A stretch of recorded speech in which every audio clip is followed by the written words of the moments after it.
What's going on, everybody? Welcome into the Tuesday Track Talk, episode number 11. My name is Kellen. I'm your Jackman. I am your Gasman, Cameron. And I'm your tire changer, Cam. Man, we got a good one today. We got a couple short race recaps, kind of touch on a few big races from the past weekend, and then we're really going to get into the thick of it. And again, what an episode we got with each pit crew member coming up with their top 5 races of 2023. So, kind of the same theme as the last couple episodes. You had a calendar year to look at. You present your top 5 races, and we'll try to get it to 5. I don't know if we can promise that, but we're going to give it a whirl.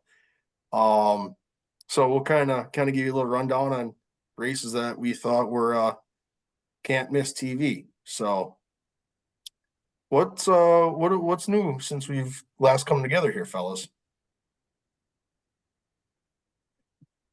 Oh, just Right. another great weekend of racing, and I think we all obviously we all met up this past weekend too, and partaked in our annual beer-a-thon that we have, and I think it was a blast. Yeah, nothing new. Feel a little bit rusty going back to work after a 4-day weekend. So, um, but no, it was good Thanksgiving, time off work, time spent with family. Obviously, Saturday was an absolute blast. Getting the boys together, just hanging out in the basement,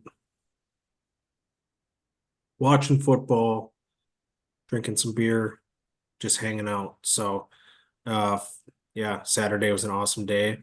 Badgers finally been waiting 3 years to get Yeah, their Let's ass back. go. Let's go. Ever since the tire changer showed up, we've been on a losing streak. Yeah, so I So finally got a win. this is his third year he's been coming to the annual celebration, and we celebrate instead of um Yeah. yeah. So no, it was a good weekend. Um, yeah, football's in full swing, and it's kind of the bridge for me for racing season. Lines up perfectly. It's like kind of in a little bit of a lull racing, so it's like, all right, I can bridge the gap with football right now. Football's in full swing, so no, ready to go, and we got a doozy today. hell yeah. So let's go ahead and jump into the first race recap of the weekend. And we had the Bill Bigley 128 down at the Freedom Factory. So quite an event the SRL put on down there. And I think before we kind of get into the race itself, I think when you look at at least for us, the review that the Midwest guys had to say about that whole event as a weekend, Luke Fenhouse is one that had a lot of great things to say. Jeff Storm, ton of great things to say. Guys that just openly said we will be back. And we were just kind of talking before this race got started that race is slowly putting itself in there as a crown jewel. It's getting to the point where with the qualifying money and the start money and the amount to win that race, we had 44 cars on property trying to make that show. So um what an absolute blast that was to watch that. So kind of what were some storylines that you guys saw as we went through that 120 laps of chaos? Well, I do want to touch real quick on like your praise from the Midwest guy too. I think a big part of that is it was a 4 tire race and there was no break in it. So it's literally you qualify and you start on the tires that you're on, and those are the tires that you race on. I think when it comes down to like especially the cost of it, that's a big thing that can make a guy, make or break a guy going down there. And it's like we were talking about like Stormy. He had his little raffle for 100 spots, $20 each. He said that probably pay for our gas down here and maybe, the pit passes for the guys, and they forked up the fuel and the hotels and whatnot. But I think when you take the tire costs out of the equation, I think that really made or break for a lot of them guys. And I think it probably will in the future if they keep up that standard. For sure. So, yeah, kind of a good little segue there. Cam, what do you got? No, I was just saying, gonna kind of go back to the point of the crown jewel thing. You're talking about paydays and obviously a big paying race and qualifying money and the start money is putting itself on a crown jewel map. But money aside, I think we're well on our way to a crown jewel just with the level of competition that's showing up to that race. Yeah. I mean, you got the best of the best, arguably the best of the best super late model drivers that were there. And so money aside, I think just the level of competition that was there and we continue to see, I think that's what's going to continue to drive this thing is, which maybe it's from money, but just the level of competition and the guys that are going down in racing in it. It's just awesome for short track racing. So yeah, hopefully, like you said, with a lot of the reviews and people saying, Cletus treated him right and did it right, and whatever. Hopefully he just continues to grow this thing because yeah, it was an awesome show and hopefully we just keep getting it bigger and bigger. And I think it's well on its way from the money standpoint. And then also I thought, the big takeaway for me is the level of competition. We're getting some big name guys down there, and yeah, so people want to see the best of the best go at it. And I think to that point too, you talked about Cletus being in charge of it. He's a big name for, in the, I guess, especially in the YouTube world, the auto YouTube world. He could probably draw some sponsorship in to help raise some money for that point or for that race fund. And like you said, with guys coming in, if they keep that race on the weekend before the Snowball Derby, that's a good 1-2 punch for a lot of them guys to run 2 caliber races on back-to-back weeks. And it's not a far haul either for them to go from both of them races. I know it was a prominently Florida native race in that Bigley, but like you said, if you get a lot more of the big name guys to hit that race that are going down the Snowball Derby, who you got a race on your hands. For sure. And I think that might be that might, I shouldn't say that will be one of the things, but I think that's a very valid point for some of these guys that, hey, a lot of these Midwest guys to have it on that weekend before Snowball Derby. It's like, hey, we can go down there for a week and we can get 2 big races in and not have to, drive back. So I think that's another huge thing that Cletus is doing for, people across the country is, hey, we'll put it on the weekend before arguably the biggest late model race in the country, the Snowball Derby. And that I think is going to help draw more people, like obviously the Midwest guys, like they're not going down there. Well, maybe they are, but if this was 2 weeks before, they're probably not going to it. If this was beginning of November, it's like drive to Florida, drive back, and then go back to Snowball. I don't know. Yeah, I that's just a think tough I just call. think yeah, that's a tough call for the crew and everything. So, like you said, I think Cletus has got a great idea with what he's doing. He's obviously doing it right, and yeah, I think that's a really good point. I think it's at a great weekend where it's going to allow teams from across the country to say, hey, we're going to Florida for a week. We'll hit the Bigley and then roll the Snowball. So yeah, And that's, I think, kind of to your point, is I think Cletus helped facilitate a ton of that, and that's again hats off to him because they haven't had supers at that track for I think it was 2017, I believe they said. Yeah, I think so. But then in the same sense, like you have the SRL crew with Ricky Brooks coming in and doing the behind the scenes with the tech and all that other stuff that Yep. even some of the Midwest guys said the tech was just, it was so smooth. You were in and out. The party the night before, the food was good. They treated them well. The get together itself outside of the racing was also very highly praised. So Cletus obviously had a huge thing in that, and hats off to SRL for being able to to dial him up and go, hey man, we want to put on a big show. And Ricky Brooks and his crew, they got it done. So it's kind of a twofold with that as well. So pretty cool deal there. But what storylines did we see throughout that 128 laps that caught some attention?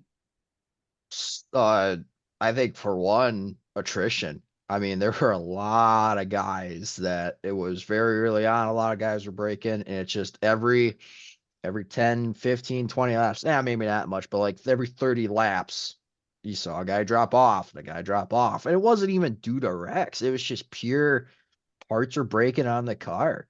I think that was one of the big things that you saw. And it took out some really good cars. Like Jeff Storm was one of them. I mean, it took him out of contention really, really on. He had a damn good car, and it's a damn shame that he pulled off. I think I guess one of the obviously big storylines we are going to touch on is a Midwest guy going down there and dominating all but the most important part of the race. Johnny Slaughter goes down there and gets behind the wheel, and like you said, you know, I don't know. I think he said after the race his clutch issue, or thinks he had a clutch issue, but just had a solid car. Led what 90 of the 128. But yeah, he was out clearly front had, damn near all day. yeah, clearly had the best car. He was kind of on a Sunday ride there, and all of a sudden he's got an issue, Just and that restart that quit on that restart, and it didn't work in his favor. Yeah. and unfortunately leads him to not leading the most important part of the race. But no, and the other thing I was gonna say is for Johnny, hate it for him. I think more so we're Johnny fans, being he's from Wisconsin, we're all up here. But the poor guy, like even stuff around here, he shows up to everything with a rocket ship, and just something always goes wrong. Yeah. Yeah. It just one race to go his way, and it just Can't catch a break. No, and we talked about it, I think, on an earlier episode. I mean, completely destroyed his car at WIR after he had a part issue in that after he one. had a part issue. Didn't he lose an He axle pulled at off. Haas? No, his was so he broke an axle at Madison. Yeah. He had a part issue at Kakana, which was his fault, pulled in, came back out to run laps, got wrecked. And then Lacrosse, he had I think it was another axle. And he broke an axle, scuffing him up, coming to one to go. Yeah. And then he did that, but he did that at Kakana the year before. He did the same Yeah. thing. He broke another axle. That was he had that brand new race car. He Brand unveiled spanking that new. thing. I think that was the red one.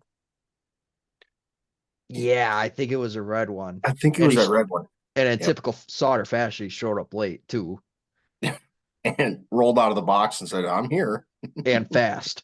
Yeah, exactly. He's on his own time. Just Yeah.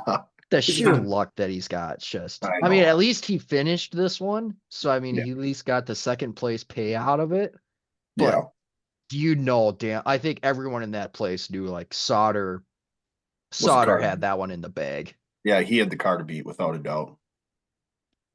So yeah, obviously Johnny led a ton of laps and he was up front all night. And then we got those long runs and he just lap at a time was just inching away and he took off. And Even from Van House, Majeski, who won that race last year by DQ, or he got DQ'd afterwards, but he's a previous winner of that race. So, he was going to be damn good. He has some issues as well, but yeah, Sauter just class of the field. yeah. And that was again driving for a new team. Well, new team to him. with that Richie Waters. So it wasn't I like thought he he was raced with them before. previously, but I'm just from a reference, it wasn't his own stuff where Oh, yeah. Yep. he knew exactly what was going on and everything. So like he had a little experience on, but it wasn't Yeah. his full calling the shots and all that stuff. Yeah. So yeah, I mean, I think one of the other kind of other big headline obviously is Jet Nolan winning that race. And I think you can say to this day that probably is his biggest win. When you look at, again, as we've kind of talked about already with the class of cars and the pay that goes into this one, I think that's a monstrous win for him. And you want to talk about timing, a guy that's finding a way to win when you Mhm. got Haller parking for the biggest race of the year starting tomorrow morning. That guy's got to be feeling pretty good going into the Snowball Derby tomorrow afternoon. So, yeah, again, super great race. I think we enjoyed watching it start to finish, and even watching race monitor for practices and qualifying and all that other stuff. That Oh, it was just qualifying was racing on a race monitor. I mean, me and you were sitting at that laptop watching it, and you just see to the top of the chart. And yep, who knew yep, we could go crazy just by watching live timing and scoring? yeah, yeah. So I mean, yeah, like I said, awesome show, a great deal. What a doozy to lead us up to the Snowball Derby. So, great show. That's kind of your recap for the Bill Bigley 128 at the Freedom Factory. Uh, Kind of going through the lineup here real quick, just to point out some other guys. Jeremy Doss rounded out the top three. Michael Atwell last year's winner by DQ was P4, Anthony Sergi P5. Your boy DK, Derek Kraus was sixth, Yep. Fenhouse eighth. Majeski, after scraping the wall, he was ninth, kind of fell back. Steven Assey was 10th. Let's see, Schaefer was 12th. Bigley, I believe his grandson, if I remember correctly, Yep. was 16th. Mm-hmm. Stormy, after pulling out, was 21st. Derek Griffith, I kind of forgot that he was running. He was 26th. Well, he had mechanical failure as well. Yep. So just some other guys that were running in that race. So Yeah. Yeah, we always got to give some love, love to old DK. I forgot where he started. He started north of the 20s, didn't he? High teens, I thought 14th, yeah, 15th, somewhere in there. I think it was 14th, if I remember correctly. Um, so yeah, great show. Awesome. That was a fun one to watch and get to see all of that. So kind of our last recap of the episode before really getting into the big of it would be the Thanksgiving Classic at Southern National. And wow, did we have a battle on our hands to finish that one?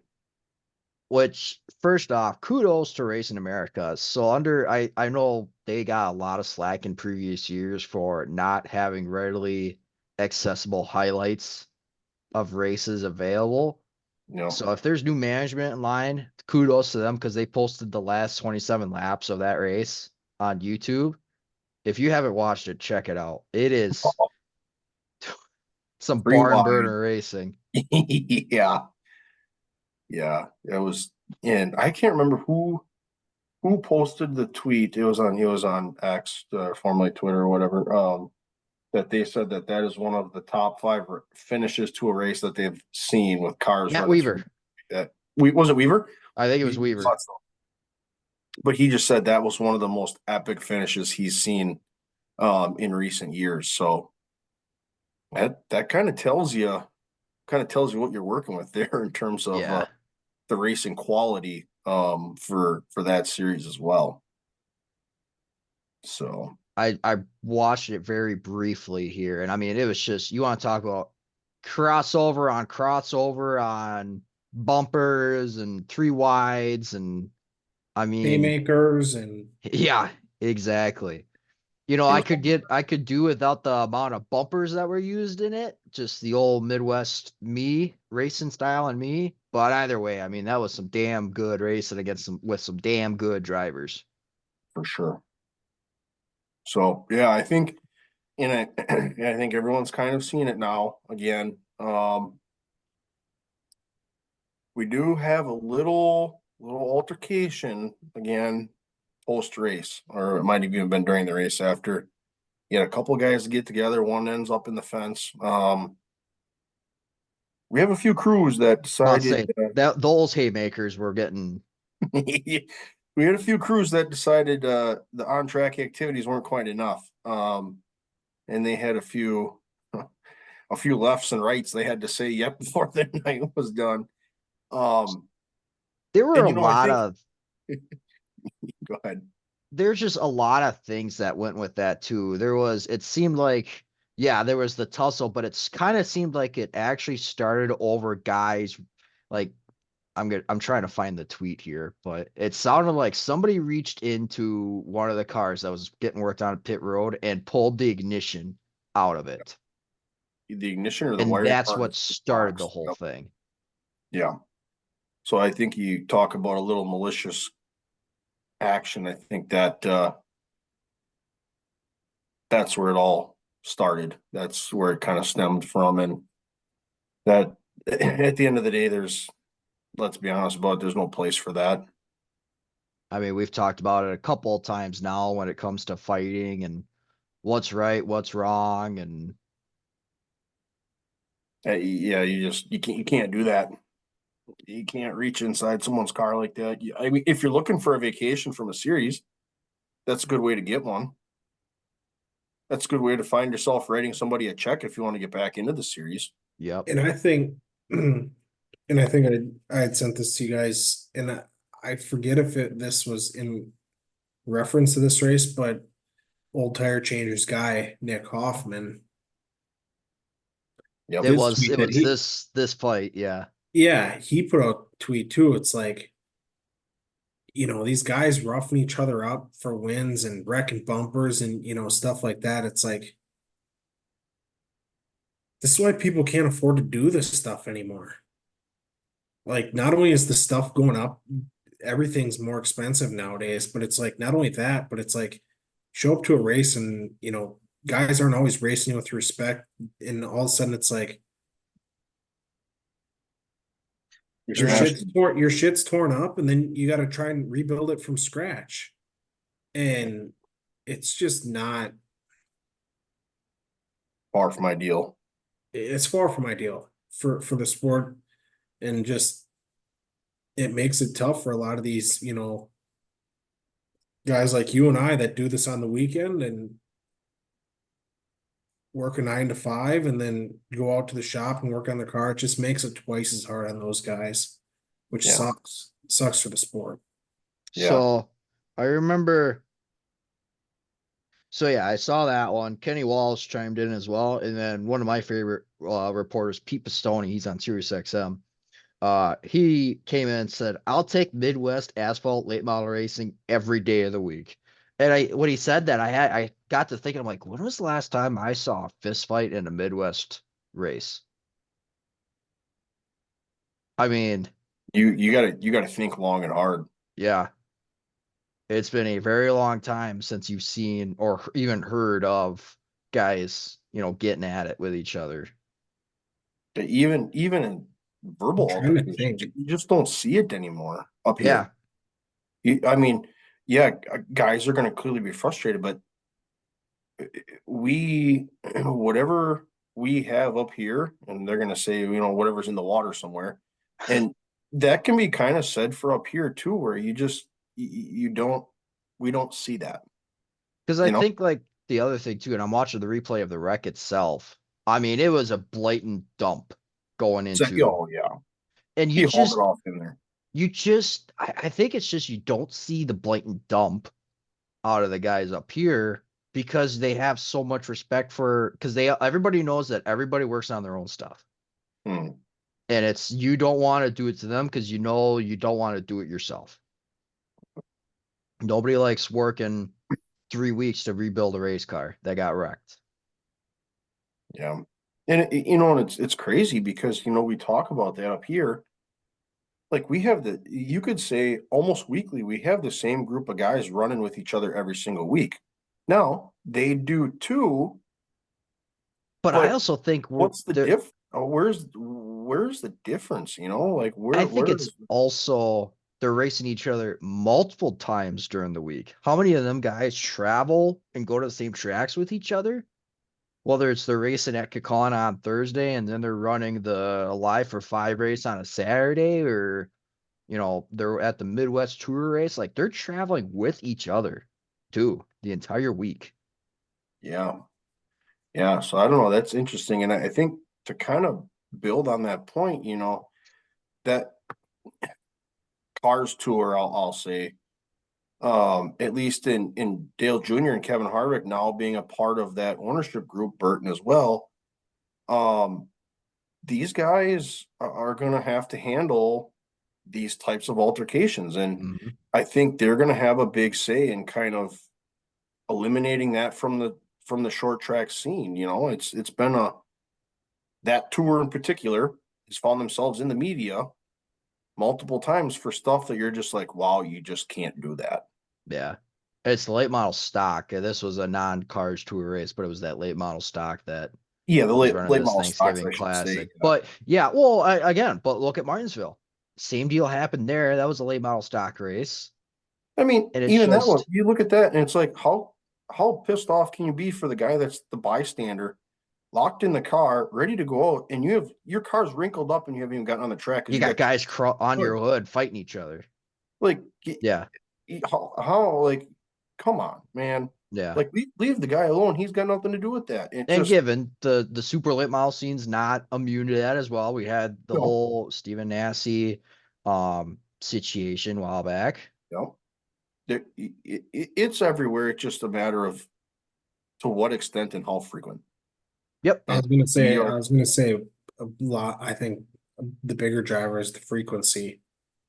yeah. Like you said, Van Gogh, you're at the track damn near every single week when that fires I up. And just when you sit there and when you're scratching your brain saying, I can't even remember yeah. the last time, and it's like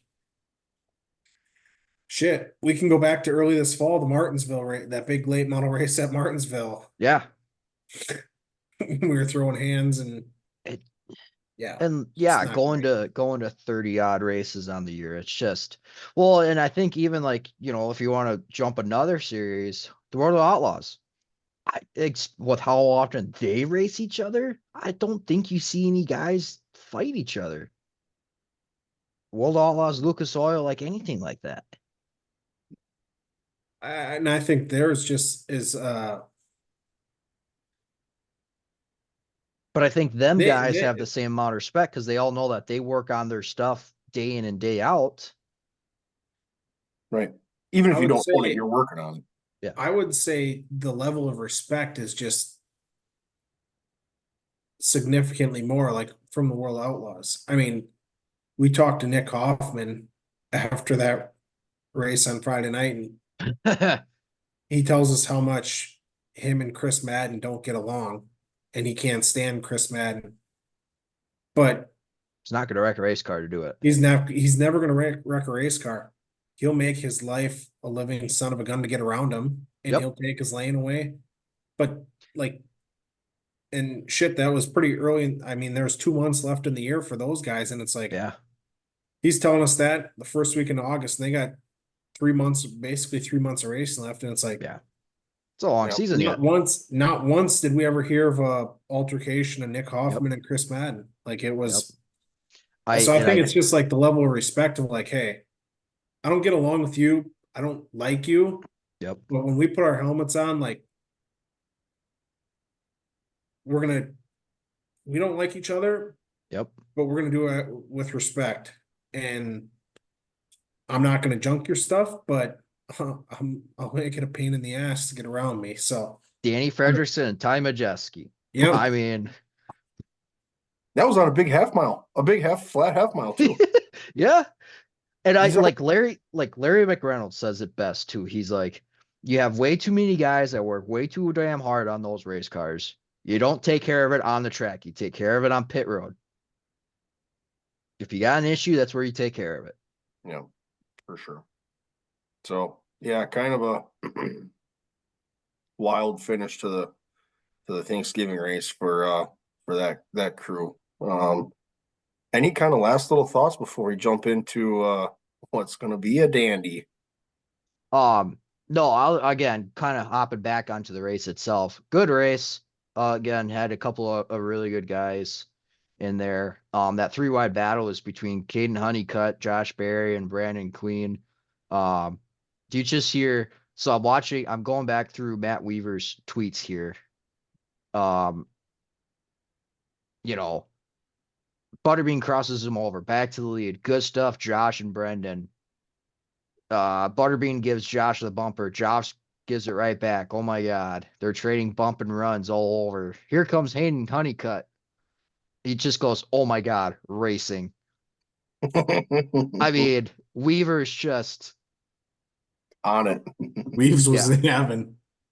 Yeah, he was eating Landon that. Hoffman comes in. Best race I've ever seen. Yep. It's just, yeah, it's just everybody was very, very some of the best damn racing. Sure, the guys maybe weren't happy about the bumpers, but it was an equal amount of bumpers given out, I think, by everybody. So, Yeah, kind of and a I could fair go back trade. and watch that replay and see otherwise, but oh, I gosh, Enough fair this trading. one, this one tweet that he's got, I'm gonna pull it up on my phone so I can show you guys. This is my Okay, one of I'm my gonna favorite Matt Weaver grab tweets. some water quick before we get into the next segment. Yeah. So Matt Weaver is definitely a meme guy. So Yep. if the situation calls for it, he'll use it. And he put this one out right after the that finish of the late model ones. He just said basically the late model stocks with an NK just went up. Here's that. I did see that. Just Yep. Yeah. I love that. That's I awesome. love it. Yeah, that was an absolute show. But no, Matt Weaver, if you're interested in some racing follow on Twitter, that's about a 12 out of 10 recommendation. If you want to hop on too and just talk racing, we have open availability. Yep, for sure. We have spots open if you would like to join us. Yep. Yeah. But even for anybody that's listening to us too, if you're looking for a good follow on just damn near any type of late model racing, Matt Weaver's a damn good go-to. Yeah. Yeah. He's got the connections and he can be the guy that says, I have some intel as to what's gonna go on. Yes. A guy that also has a lot of praise for Midwest racing. He came up for a couple of the Midwest races. He just says it's different up here. Yep, for So, sure. of course, that may be a little bit of bias on our part, but hey, I'll take the compliment. Absolutely. Gotta take them when you can get them for sure. So those are kind of our two race recaps for what has been a couple big shows here for the past weekend. So those are kind of the ones we watched and touched on, and we felt that those were worthy of some acknowledgement in the feature world this weekend. So, all right, this is where the creative juices have been flowing for a week now. We've been talking about this. Kind of to preface this, the same idea as our last 2 episodes. If you have not seen those, with the top 10 paint schemes and the build your own race team, Watch. check those out because there's no bars hold, there's no rules, there's no nothing. You were given one criteria, and that is top 5 races of 2023. And we took this back an entire calendar year. So you had a calendar year to think about what you had going on. And surface, car, series, you name it. It was what you wanted and felt were your top 5 races of 2023. So, again, you're going to get a live reveal. We don't know who's bringing what, but we have a pretty good idea of who we think is going to go where. Also, disclaimer, again, 5 races we're picking from here. Some Oh damn my- good ones are left off. Yeah, So if you feel like we left something off the list or you would like to make your own, let us know. We'd be happy to put them out for you. But we can put out we would absolutely put out the guest top 5 as well, or fan top 5. So if you got one, um, shoot us a DM on any of our socials, or yeah, hit the comments and see if we can get a Yeah. couple other people to string together some races here and we can put out a little fan top 5. So yeah, these are not easy decisions. When you go to the racetrack every weekend throughout the year, it's kind of hard to pick from them because when you start to do a little look and you go back and you go, that was a show too. And I found myself in that situation where it's like, I got 5, Yep. but I got 12 that I could put on there and they were damn good shows. So And I think anyway that prefacing, obviously we left some good ones off, but I think full disclaimer, I mean, there's probably races that we forgot that were not even didn't even come to mind over the last week. I mean, when you guys are at the racetrack every weekend, when there's 3 national series for NASCAR, Cup Series, Xfinity, truck races, when there's 3 of those every weekend, you guys are at the track, you got whatever you can throw on flow, like shit, we watch a lot of racing. So there's probably things that we completely forgot, or the stones didn't quite get hot enough to remember one. So yeah, like you said, that'd be cool to throw a kind of a fan top 5 if we forgot any, or people think disagree. Throw them in the comments or shoot us a DM, and that'd be a cool little Yeah. segue to see see what everybody's got. what people think of the top 5. So well, without further ado, Cam, let's jump right in. round 1. Here we go.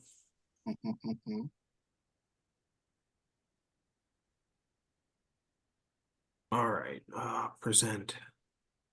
That slideshow one right there. All right. So I went kind of I'm gonna just get you guys right and get you guys in the right part of the screen here.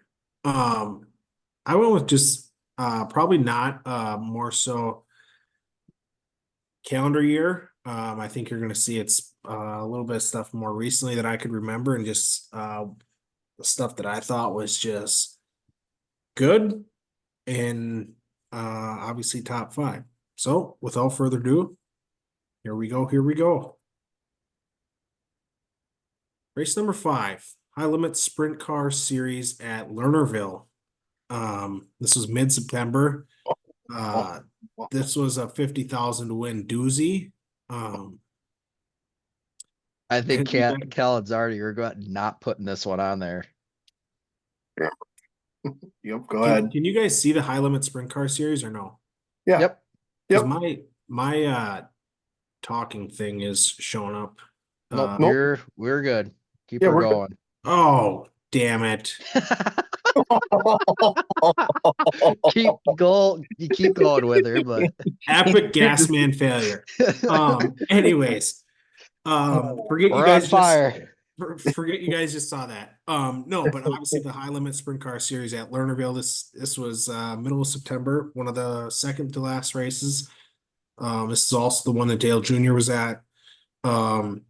Just a doozy of a race. Kyle Larson was leading it, got into lap traffic. He ended up going off the racetrack, jumping the cushion, going off the racetrack.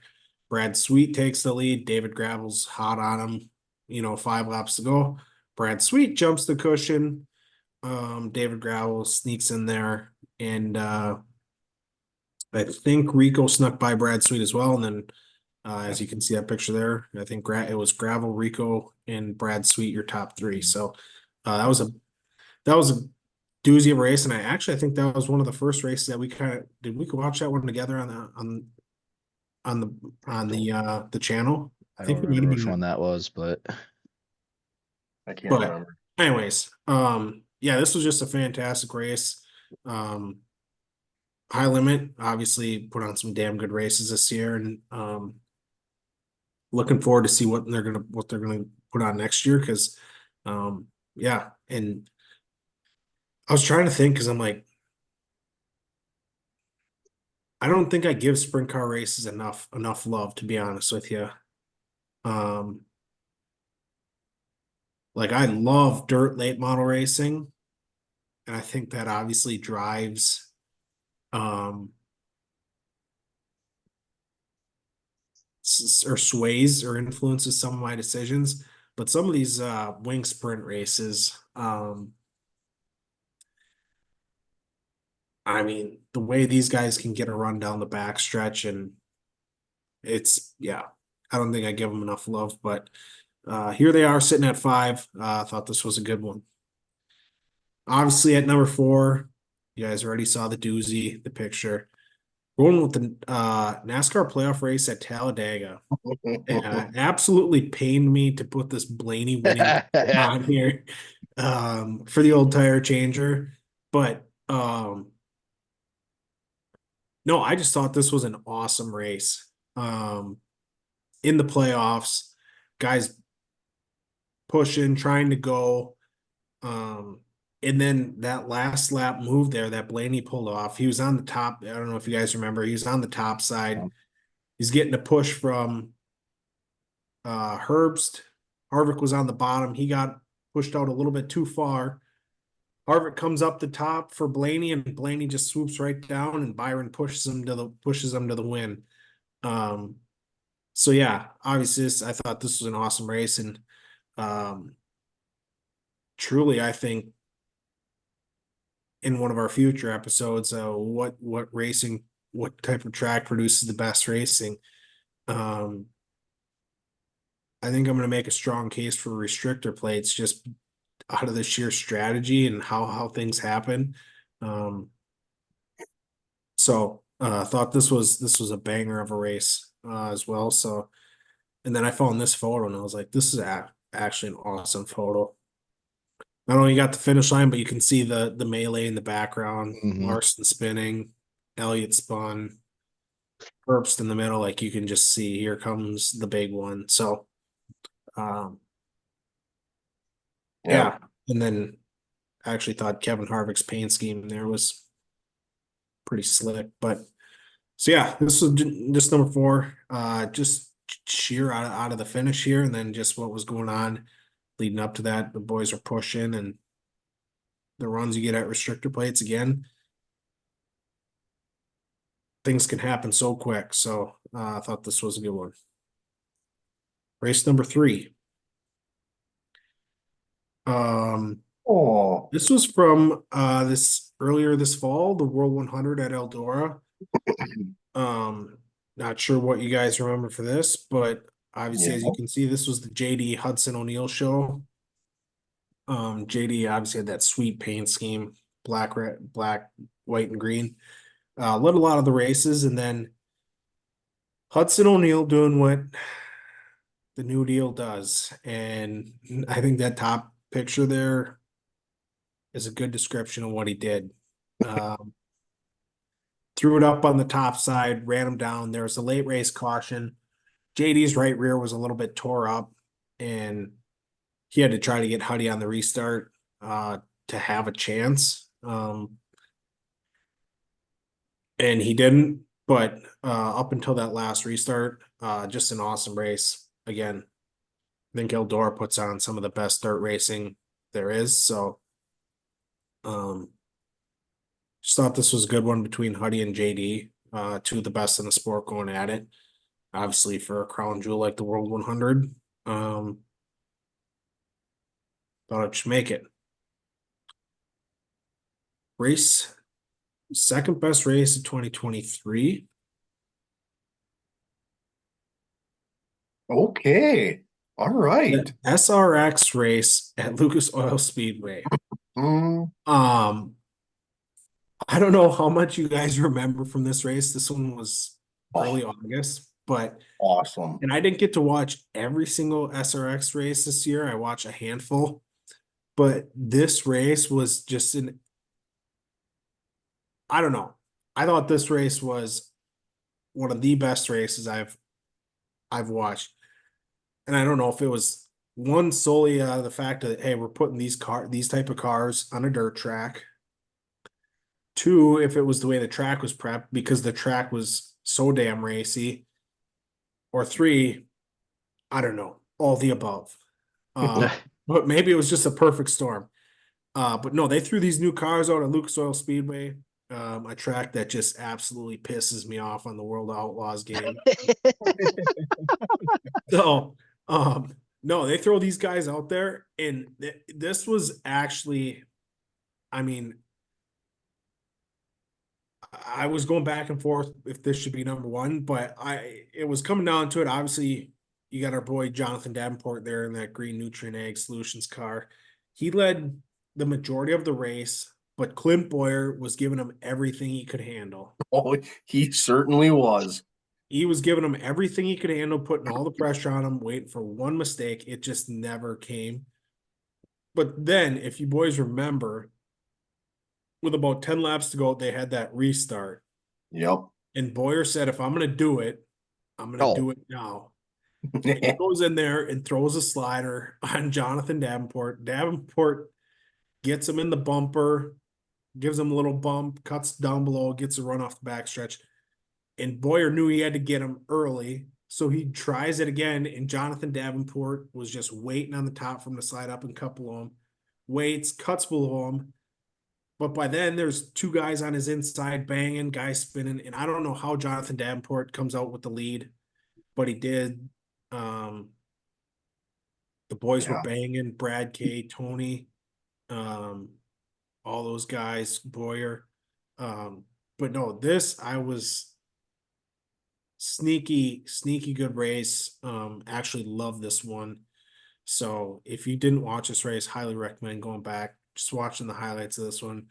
Thought this one was a heck of a show for that series. And that was obviously I think that was the last race of the year.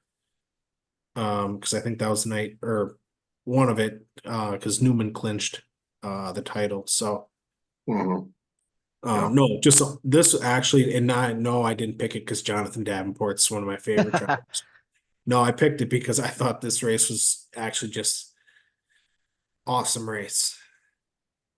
And top race of 2023.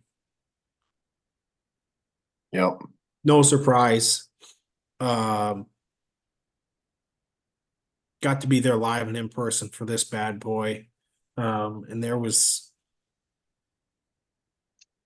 nothing like it. Yeah, dude. The year these two have had, Hudson O'Neal and Bobby Pierce, two of the best that were. I forget, did Bobby have the lead or did Hudson have the lead? No, Bobby had the lead. Bobby did, yep. Hudson was coming. He was coming hard.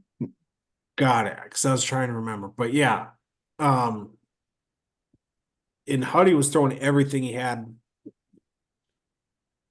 in typical Hudson O'Neal fashion. I mean, you could crop his car from that World 100 picture and put it on this screen. It was the same exact thing. Him ripping the cushion, sparks coming off the wall. Makes a heck of a run. And as you can see on the left there, that finish, I forget what the official time was, It was 0.0025. I don't know, something insane like that. For a $50,000 payday. Bobby Pierce came at. We were there at the race. Awesome seats, awesome show. Man, and that track just produced. Awesome show.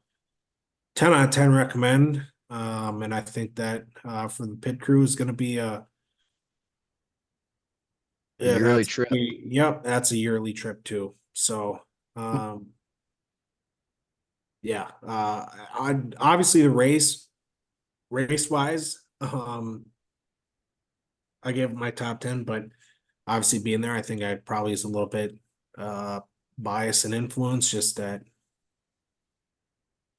whole experience for me was just so awesome. So looking forward to going back to that. So yeah, those are my top five. And I'm sure I forgot and missed a lot, but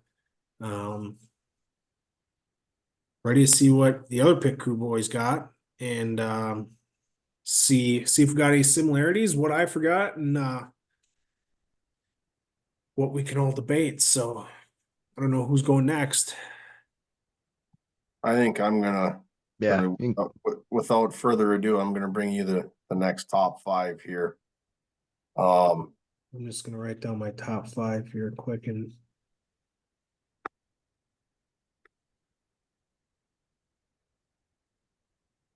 all right, so I had this issue last week. Let's do this. Go like this.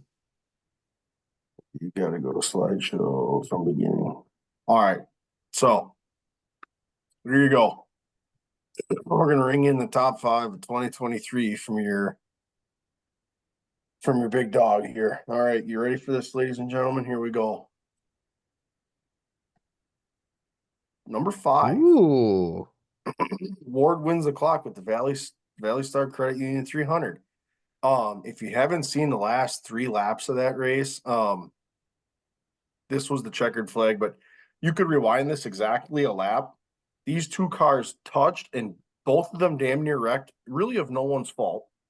But they got together. Hoffman just absolutely wheeled that thing to stay on it. They were side by side for probably the last 5 laps, just inside, outside, back and forth. They just went absolutely at it for this one. So that finish was just, and they even said, no one really roughed anyone up. They just raced really hard to get to that finish. So number 5 was the 77 Ward gets himself a clock for the Valley Star Credit Union 300 at Martinsville. Number 4, I guess I don't really need to touch on this one. I use the same picture.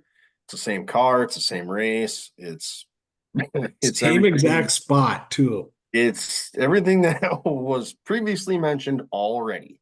God damn it. So here we are. Number 4, Ryan Blaney, just the finish. I mean, at well, I don't know, 190 miles an hour. When you look at that, you have to rewind it to see what's going on exactly as they crossed, because it was just that close. Like, you're talking a foot and a half at 190 miles an hour. So absolute awesome finish to that race. So how ironic that we didn't even talk, no, this is exactly what we were looking for in this. So here we are with Blaney winning at Daga. Next one I got Thorne for the 2022 Snowball Derby. Thorne gets himself one here. And if you follow the super late model scene, especially that massive races, Thorne gets that, but kind of on that team shuts down on a high note. So that team obviously is not together anymore.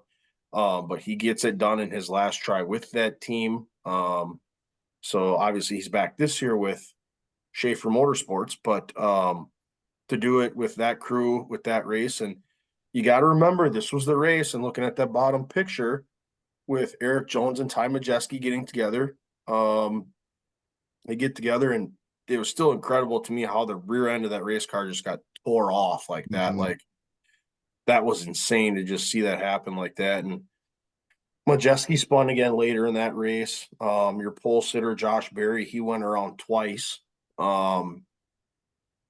Just a lot went on in that, and you got to remember that's a 300 lapper, so there was a lot of attrition with that race. But Thorne had his hands full on a couple late restarts where Nassie gave him all he could handle, and they raced hard without wrecking each other, and they're just an awesome finish coming down to the 2022 Snowball Derby. So that comes in my top 5 for the previous year.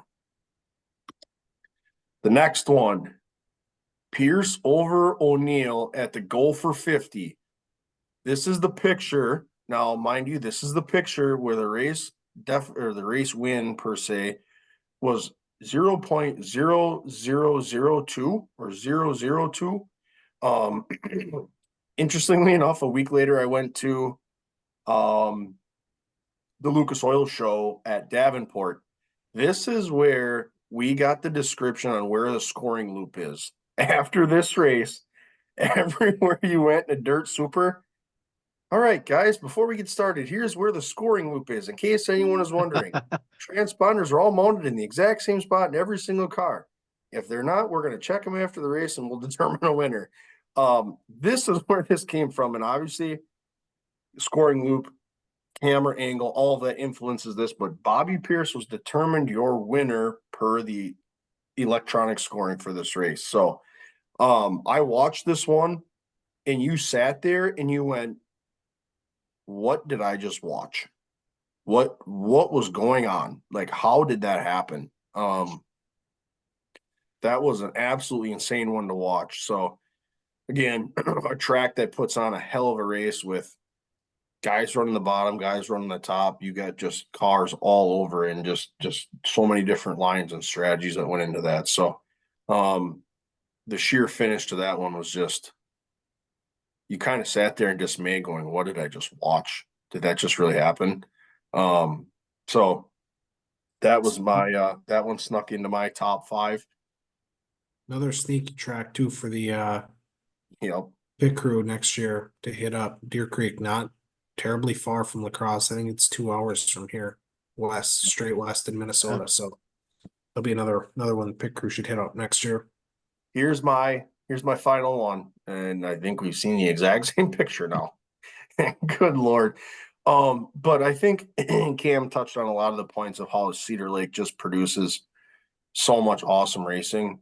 But for me, I put this here as my number 1. To actually see those runs happen in real time was insane. It's different to watch it on TV and go, you can see it coming. But when you're looking and all of a sudden you just see it and he's there and the flag flies, it's just different. It's just a different feel. It's just the place erupted, but it was like it erupted, but people were also like, wow, that really just happened. So again, same idea with the Cedar Lake as well. You got Jonathan Davenport, who never left the bottom of the racetrack. You got Hudson O'Neill, who's bouncing off the fence half the time. Bobby Pierce was on the bottom a little bit. He ran the top. He did what he needed to do or felt like he needed to do to win that race. And he ends up coming out again. I think the finish was like 007 or something. It was just an absolute insane margin to watch, and especially seeing that finish in real time. So that comes in as my number 1 for 2023. Here's where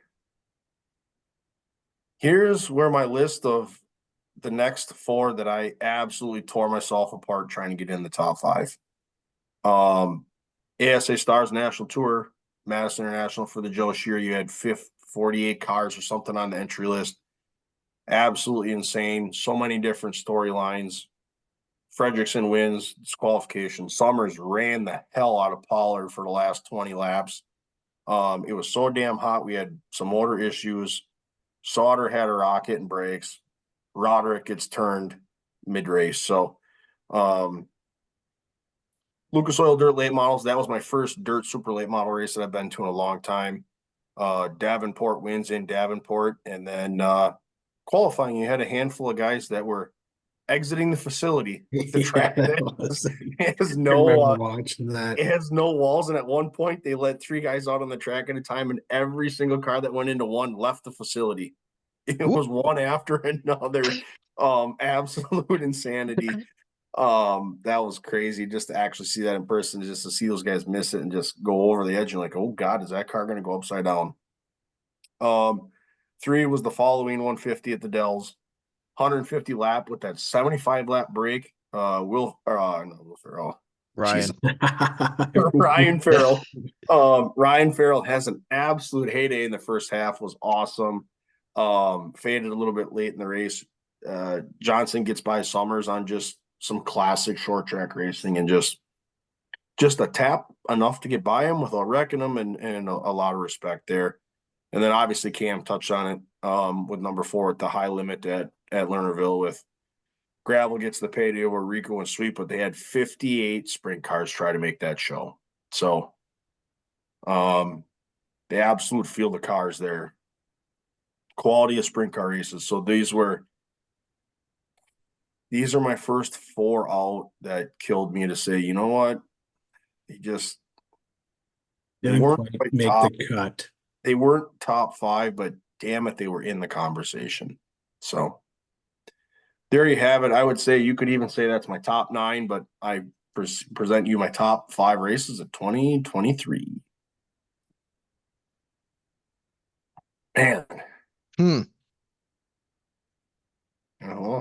So do we have 2 or 3 races that match up at this point? Well, we'll find out here. I'm gonna have to say it might even be 2 to 3. I was thinking 2, but it might be 3. Yeah. Yeah, I guess we'll find out here. So He's probably going to go. Van Grohl's probably going to go the Dagger race.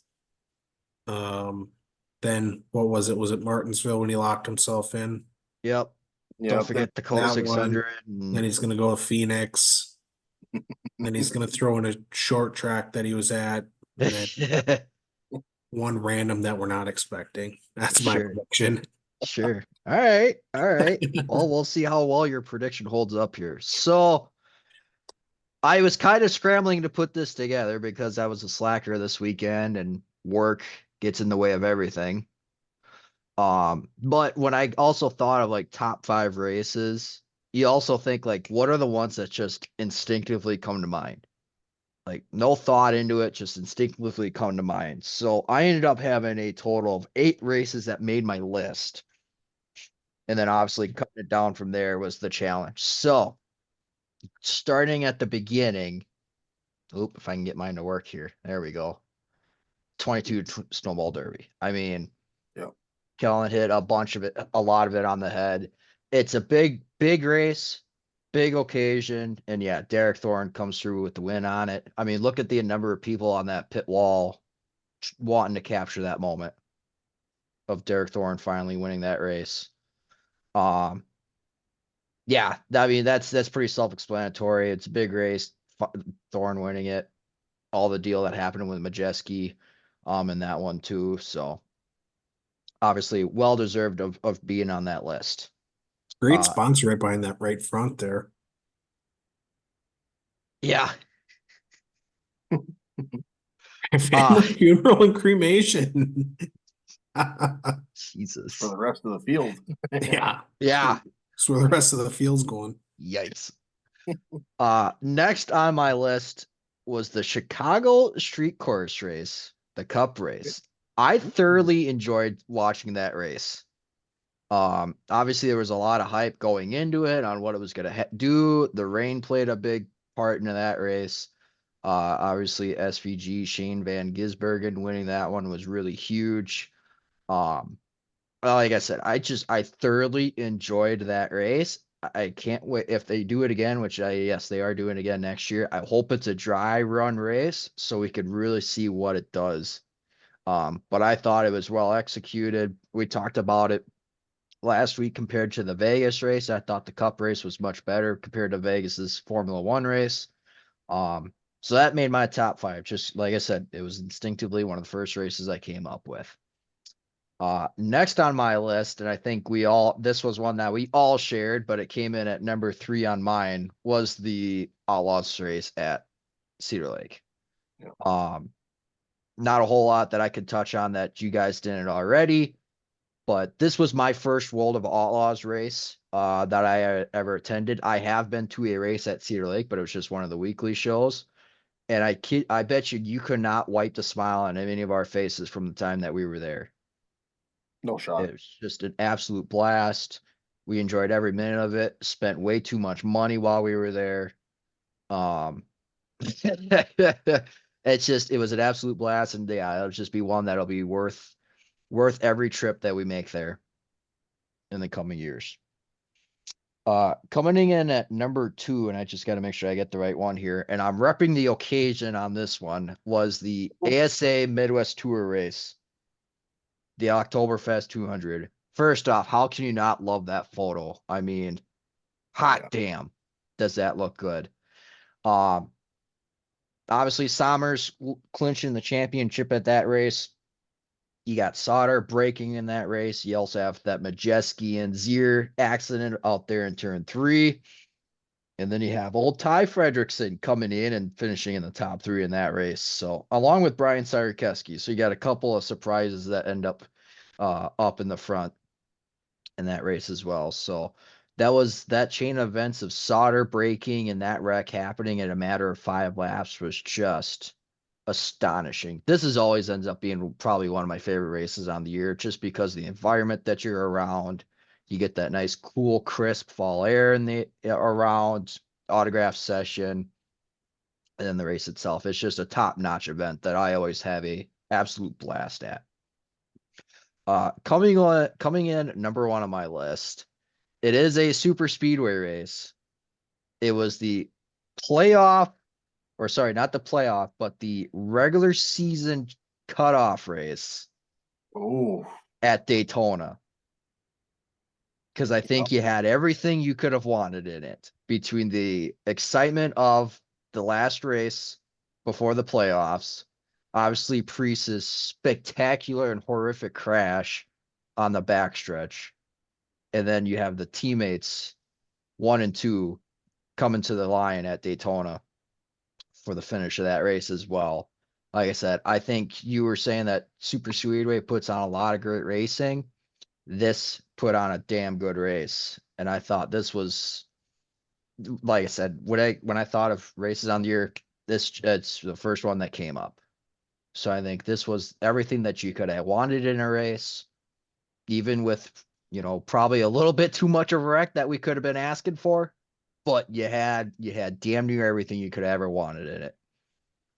It did not make. I was kind of also going off of Jeff Gluck's "Was this a good race?" poll that he does.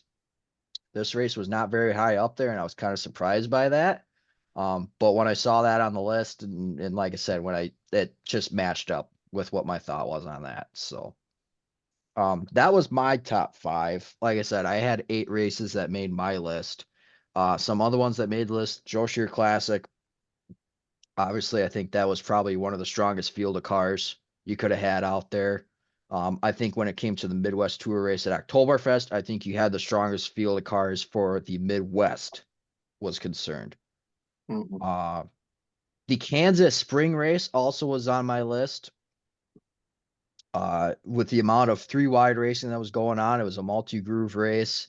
It was also the race that Hamlin turned Larson into the wall for the win on that one. I actually was watching highlights of that one last night, thinking, should this one make it? Should it not? Yeah. Kansas is also a good race because I was there for the fall race as well, and that was a blast to go to. Another one that came on my list, and this is one I think you guys will be surprised of or kind of have to be reminded of, the Alive for 5 race number 3. That was the one that Sommers and Fenhouse got together earlier in the race. Fenhouse went to the back because he took the blame for it, stormed his way back up through the field, and took the lead with 5 laps to go. Yep. So Yep. that one made my list as well, just because that was such Yeah. a cool thing to see him pick through the field to come back and win that race. And to keep his Alive for 5 winning streak alive Yep. on the year. Yep. Mm-hmm. So that one also made my list as far as races of the year. So, yeah, that's my top 5. Kind of late put together, but I feel like they were damn good races on the year. Absolutely. So now becomes debate time. We've got to come together and see if we can muster up a list of 5. We're gonna try and do this. Well, I think it's a given which one makes the top 5. Yep. We got 1, so we're vying for 4 spots. Yep. So obviously all 3 of us have placed the 2023 USA Nationals at Cedar Lake. That one clearly clearly has made the list. Mhm. So we're vying for 4 spots. What other commonalities did we have? We had 2 snowball derbies in there. We had 2 playoff races at Dega. We had 1.5 high limit race because you had the high limit race on your Off. off list. Yeah. I think we all, when Cam brought up the SRX race, we all went, shit, we forgot about that one. I personally agree. I think I totally spaced on that one. I think that one's got to be in there. I think I don't know SRX. what it was about that race, like, because it's not when you're so used to watching a dirt late model, you like when those guys get up on the cushion, it's damn near wide open around the Yeah. cushion, and those big clunky SRX cars they threw out there on that track, and you're like, yeah, this is gonna be a Bristol dirt race, 2.0. But no, those boys were. Jonathan Davenport was obviously the class of the field, showing him how to do it, but Boyer was throwing everything at it. That was one of my favorite races. So, I can say that would be my number one fall ball for the day. I missed that one hard. That's the number one, you idiot. Yeah, that's when you go, yep, I screwed up. yeah, So that I one's think, on me. yep, that's on me. Man. So So we I, got 2. yep, so we got USA Nationals and SRX at Lucas Oil. We got 3 spots left. Personally, I think Snowball. I think that one should be on there. Okay. That makes it easy. Yeah, 2022 Snowball Derby. Yep. that's why when I said my top 5, I was prefacing this big brain can't think too far in the past. So, Yeah. so Yep. that's coming up on a year ago. So you guys just snuck in there. But yeah, I'm definitely like there's nothing to add to it. Just the storylines of Thorne and closing shop and finally getting the job done. Because was it the year before that he was really damn close? Yep. Yep. He led a ton of the race, and then who got it? Who won that one at the end? Oh, Chandler Smith. Yep. Yeah. Because Chandler Smith roughed up Thorne. Because he got a bunch of booze after that one. Yeah, he did. I Yep. forgot about that. So that even made it even more special. Was that it was the redemption race. Yep. So, yep. So now we got USA Nationals SRX at Lucas Oil in the 2022 Derby. So we got 2 slots left. Man, I didn't watch the Dagger race just because I was at Rockford.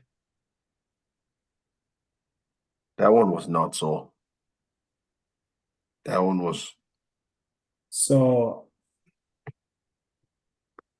I I'm guess fighting for that Daytona race though. Like if I'm gonna fight for one. yeah. So I think personally on our list, the World 100 for me and Go for 50 would be out. Okay. Yep. Those That's are fair. out. Just looking at our 2 lists. Yep. Those That's would be 2 I'd give up. Okay.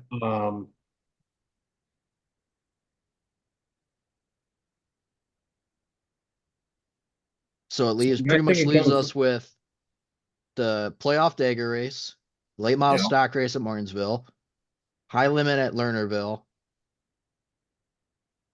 I will take off the Chicago Street Course race. So that leaves me with the Oktoberfest race and Daytona.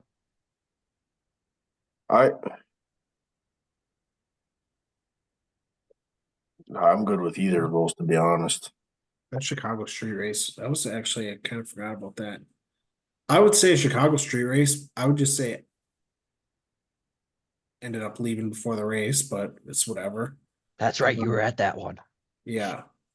We're sitting there and it's just like we just keep falling, sitting in the hotel room, and Bob Pockris is like delayed, delayed, delayed. I'm like, we gotta either make a decision. Either we leave and go back and try to get back and watch it on TV, or we sit here and then we're forced outside this hotel room and stuck in no man's land, and who knows when they're going to run this race. Yeah, so had to make the executive decision based on the delay tweets from Bobby to hit the road. Yep. Yeah. But I think all things permitting, like situation, rain, new ordeal, everything permitting. Yeah, I thought that was a good one. I, Um, I'm okay to let that one in unless unless you're against it. I would say, I guess I would be, I'm torn between which one I would rather throw out. Well, Kellen, here's a question for you. Would you rather throw out Dagger or the Martinsville late model race? Martinsville late model. So that's a Dagger. Yep. Would you rather throw out Dagger or High Limit?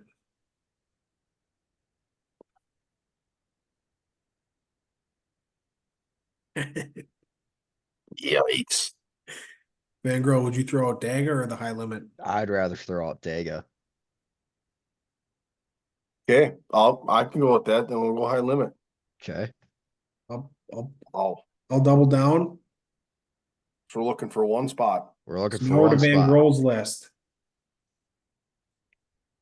Well, Or I'll we put could look Chicago at- back in. What are we thinking about Oktoberfest? So here's what it would leave us down to. If we leave Daga in or Daga out, it would be down to Daga, Chicago Street Race, the ASA Tour at Lax, and Daytona Cutoff.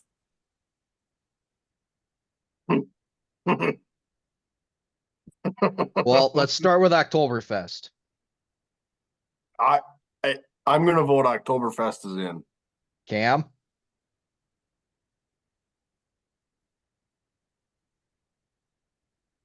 I didn't watch it. I obviously saw some highlights. Okay, let's do this. I'm good if it goes in. See, so I'm gonna really screw with us here then. Daytona. Yay or nay?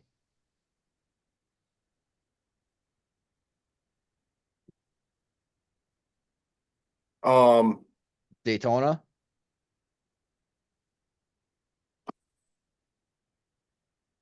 I mean, we got 4 damn good races now. You know, I know. Damn it. Okay, I guess not reverse psychology, reverse order.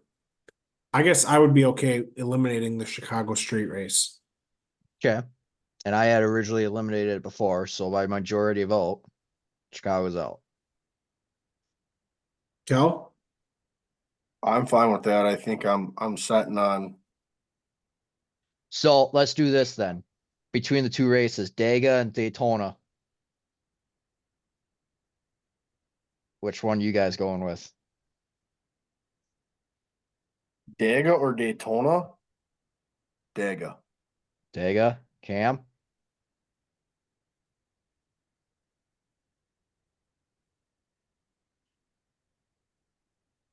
The Daytona night race is just bad to the bone. Under the lights, cut off. I'm trying to remember the storylines other than Priest almost losing his life. Jesus. Busher won that race. Kozlowski pushed him. There was also a big one beforehand that took out a couple of playoff guys. They had a bunch of the 3 wide racing and throughout that too.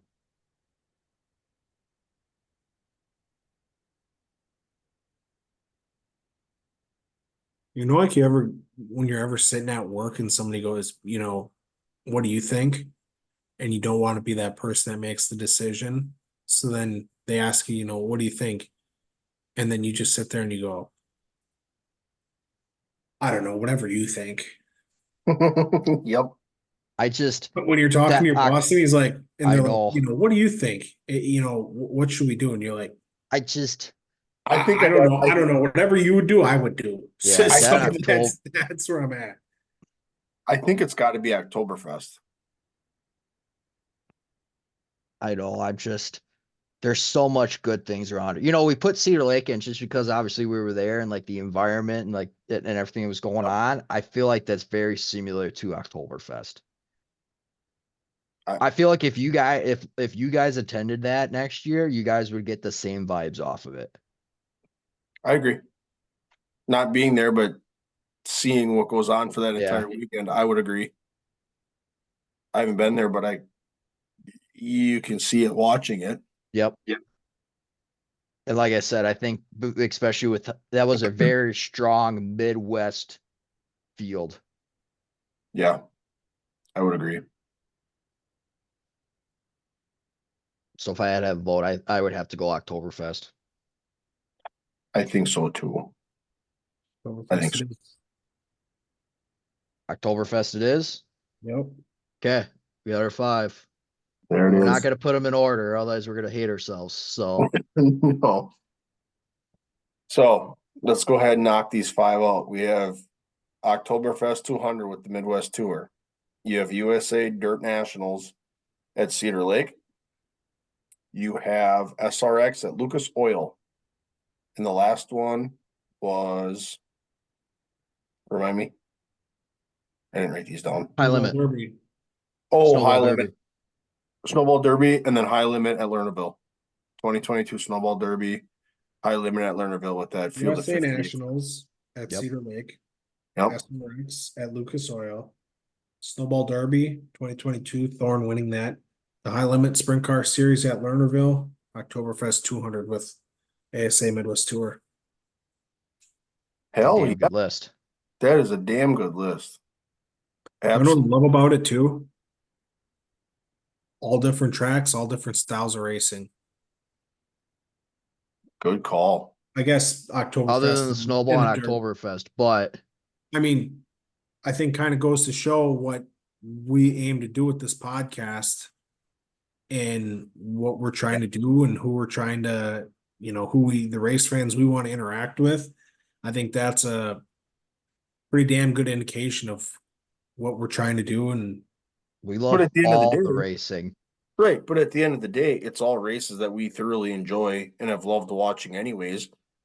And it all just kind of is a testament to the different backgrounds that we want to watch and cover. Just it Yep. brings it all together. So it's what I mean, what a great combination. Man, what a top 5. This was as damn hard as the paint schemes. For real. Like we didn't even have a single NASCAR race make the top 5. Oh my god. oh, Ask NASCAR gets the axe, but how I just Tells you just I how know good, what I but was that gonna tells you throw in how there. good. That tells you like how good the World Outlaws is, how good the SRX race was, how good local racing is. There's so much good racing wherever you go. yeah. Yep. I know what I was gonna throw on there. So the first 4 came to me pretty easy. The USA Nationals, SRX, World 100, Daga. Those first 4 came to me pretty easy. So I spent like 20 minutes before we hopped on to do this, and I was thinking, I'm like, what race I was thinking about throwing on there was the Truck Series finale at Phoenix. Oh my god. Just an absolute Hold wreck on. fest. Hold on. Time out. That the theory was the top 5 best races, not the top 5 wrecked equipment of 2023. From an entertainment standpoint, Wow. that race was pretty awesome. Wow. Callan, you were here, and when you and Abby were staying here, and that was the weekend of the rodeo. Me and Carolyn, it was like restart after restart, and I'm like, Carolyn's in bed. I'm dog ass tired. I'm like, can these guys just figure it out? Nope, another restart. Yeah. I forget what the total was. Was it like 20 some laps in overtime? Oh, It it was was that, but- insanity. I was gonna throw that on there and throw you guys for a loop when you guys showed up. So Oh God. I'd have to discredit you for that one. You'd be down to 4 options for the top 5. But no, yeah, and I think like you guys said, there's so many good races, and obviously as the pit crew as we get going and we're figuring this all out and podcasts and all this, like I think this just shows you guys all the different types of racings that we love, all the different types of race cars and race tracks and different styles we enjoy following, we love to watch. People we love to interact with. So For yeah, sure. that's kind of a surprising list. Not gonna lie, I Yeah. thought there would have been a little bit more NASCAR. Yeah. That was great though. I love that. That was Yeah. awesome. Yeah, that was good. That was another good one. So kind of wrapping up what's been our top 5 paint schemes. Well, top 15 down to top 5 or races. So that kind of gives you a little insight into all the races that we've been watching all year. We can only pick a handful to cover in an hour and a half episode to kind of give you recaps and previews and all that other stuff. So I know what I'm doing next year is I'm keeping notes in my phone of like, all right, this was a good one. This was a good one. This was a good one. This is we are mentally taking notes as to what's It's so hard because then you do that and it's gonna be like, oh, you leave the icebreaker. Yep, that was a good one. You watched Yep. the Daytona 500. Yep, Yep, that that was was a good one. one. And all of a Yeah. sudden it gets to August, so we're going to USA Nationals, and you're like, yep, that was a good one. Oh, let's get out the phone. Oh, I got 54 races on this note. It's gonna be like, yeah, great idea. Yeah. But no, I think one of the things I'm most excited for next year is one, trying to get to more races, but two, I want to try to get to a wing sprint show. I Yes. think that's going to be one of my big goals next year. Is obviously USA Nationals, the World Outlaws coming up here and their schedule. That's definitely going to be one of the ones I'm going to try to get to next year because I don't know. We definitely are gonna we're definitely just gonna have to be in constant communication with each other, and hey, we're gonna have to figure this one out. Yeah, for sure. If So, if we can't get 3 stones there, we can hopefully get 1 stone at the track. or guys going separate ways, which is crazy. So, well, that wraps up your top 15 to top 5 paint schemes for Races. or races. Good Lord, why do I keep saying paint schemes? I don't know. Your top 15 races, we got it narrowed down to 5 with a massive variety of cars and tracks and surfaces. So what kind of an awesome deal to wrap up another kick-ass off-season topic. So usually this is the point in the episode where we kind of dig into a race preview, but for the nature of what is the Snowball Derby, we're going to give you guys an additional episode for the week. We are going to do an entire episode just on the Snowball Derby. We don't have the capacity and the time to put it into an episode after racking our brains around what we just did. So make sure to stay tuned to the channel later in the week. I would expect Thursday, early Friday morning to see an entire episode on just the Snowball Derby. So we'll give you surprise teams, early race winner picks, anything from qualifying to the qualifying draw. We'll fill you in on all that, and we'll give you the preview on the Snowball Derby. That baby deserves its own episode alone. So we're going to bring you that one top to bottom in its own right. So one other thing to kind of keep an eye on is we may potentially be going live on Friday night for qualifying. So if you're interested in hopping on and staying tuned, we'll be doing a kind of a dual screen. We'll be doing a little bit of a live reaction with the qualifying, and then live so that we can interact with you guys as the fans as we come into the toughest qualifying session of the year, potentially in any series as we go. So keep an eye out for that. Make sure you got the notification bell on when we go live. That'll cue you in as to where we're at. Make sure you hop on and tune into that. So keep a lookout for that. And then next week, following our Snowball Derby, when we get back to our usual Tuesday night track talk, following our Snowball Derby preview, we're gonna jump into you can watch one racing series forever and why. So again, we're going with the same criteria as we always do. You have no criteria. It's what are you watching and why? So kind of same idea. cool. We're gonna bring you I'm not excited. No, it's gonna be a pretty sad I'm episode. not excited. no, I mean it's to pick one. It's not fair. But I think again there's gonna be some parity in the field. I think there's gonna be some differing ideas, some differing Mhm. opinions, some different styles. I think that's gonna be an absolute blast. So make sure you tune in not only on Thursday and Friday as we come into the Snowball Derby to keep you guys in on that, but also next week for our off-season topic 4 already, which is crazy to think. So as always, we appreciate you guys tuning in, taking a listen, dropping any thoughts, comments, making sure you're enjoying what we got going on. And if you got a top 5 that you can drop us, make sure you drop either comments or DM us on any socials. And then we'll see you guys all later in the week.